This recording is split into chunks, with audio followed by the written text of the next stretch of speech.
in Uruguay. Testimonies of his power of healing of minds, bodies and souls are too numerous to relate. My name is Sean Mulrine. I come from Derry City. This is my wife Anne. At this recent gathering in Ireland, Eileen Maguire talked about some of them. We have instances that are not explainable, such as, for example, Sean and Anne Mulrine in Northern Ireland. Sean and Anne was expecting twins, and she had a very serious brain hemorrhage.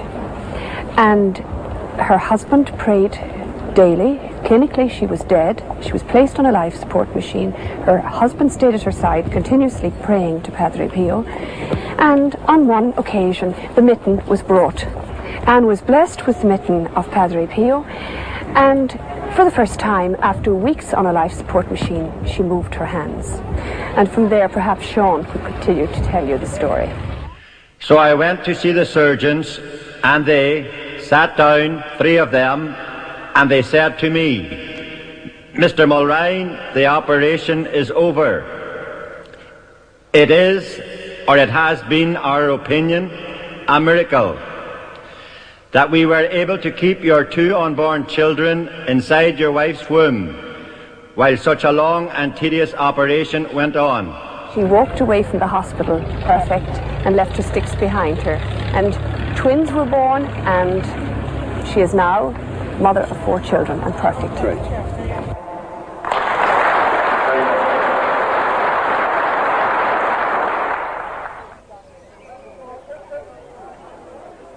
Vera Calandra, here seen at the foot of Padre Pio's statue in San Giovanni Rotondo, is a leading worker in the cause of Padre Pio in America, and she tells us how she came to invoke Padre Pio's help.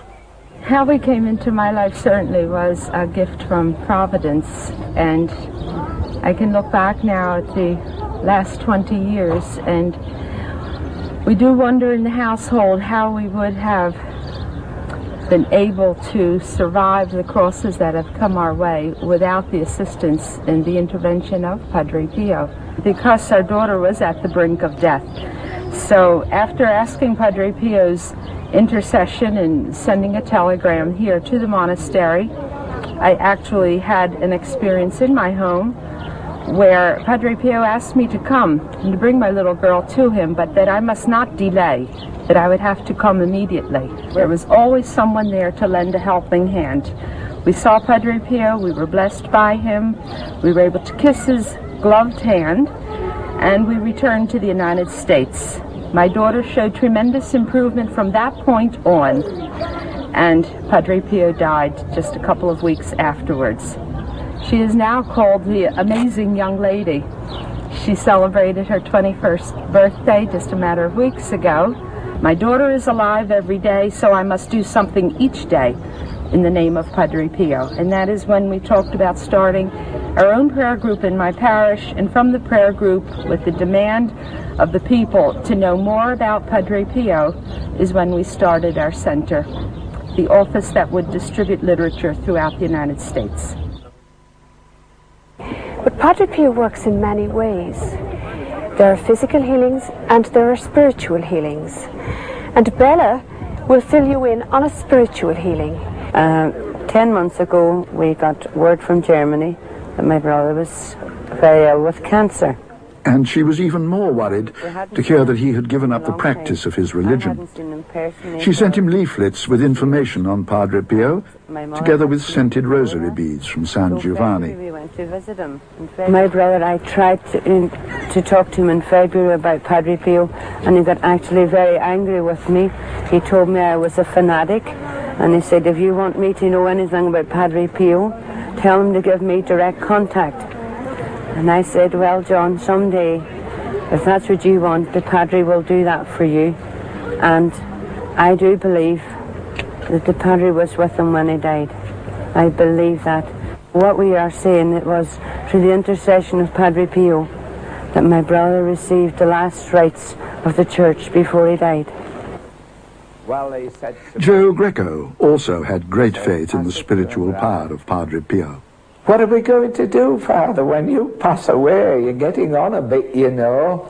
And He said, I shall do more in heaven, he said, than ever I shall be able to do on earth, he said. And not one of I shall never enter heaven, he said, or rest until all of my spiritual children are in heaven. That's right. And that is exactly as it happened to me. It helps to understand Padre Pio's willingness to suffer as Christ himself had suffered, to remember that as a young man he was sent a vision of a majestic figure of rare beauty, radiant as the sun, in the midst of two huge armies, the forces of good and evil. Throughout his life he continually suffered physical encounters with the devil, after which he was left exhausted and bleeding.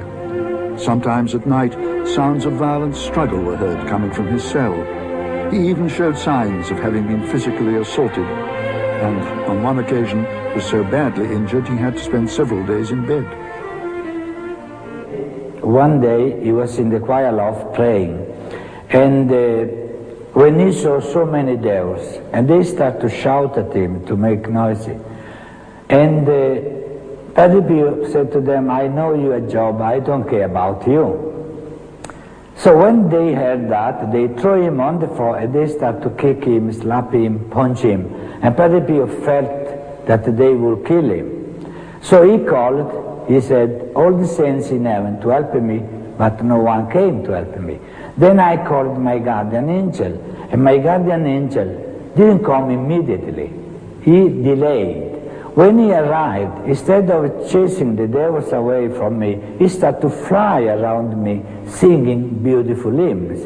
Now, dear friends, you think about Padre Pio on the floor, beaten to death by the devils, and the guardian angel flying around him. He said, finally, when I got up, I gave him a good scold. And to punish him, I didn't look in his face. But then my guardian angel, like a little boy who had done something wrong, he followed me, he asked me forgiveness, and he promised me that he would never do that again. During his ecstasies, he spoke with Our Lady, with Jesus, and his own guardian angel in short, broken sentences.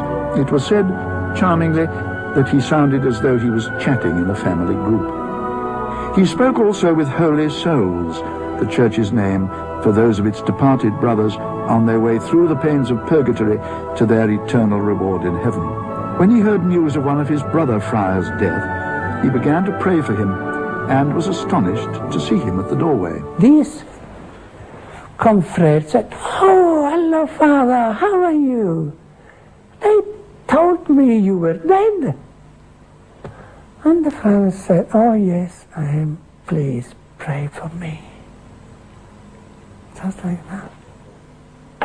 Padre Pio was praying here in the choir loft, and it was around midnight when he had the candlesticks on the main altar downstairs moving and falling. And he looked down and he saw a small novice, and this novice looked up and said to Padre Pio, I am doing here my purgatory, because when I was a novice I was appointed here to clean the altar of the Blessed Sacrament, but I didn't do my job well. Padre Pio thought he was seeing a vision, you know, he was an hallucination. And he went downstairs and he really found on the floor candlesticks and flowers. He had a special devotion to the unique shrine in the remote hill town of Monte San Angelo. Where else would someone who fought so often with the devil send people who were troubled or possessed by evil spirits, but to the church here, a shrine dedicated to the Archangel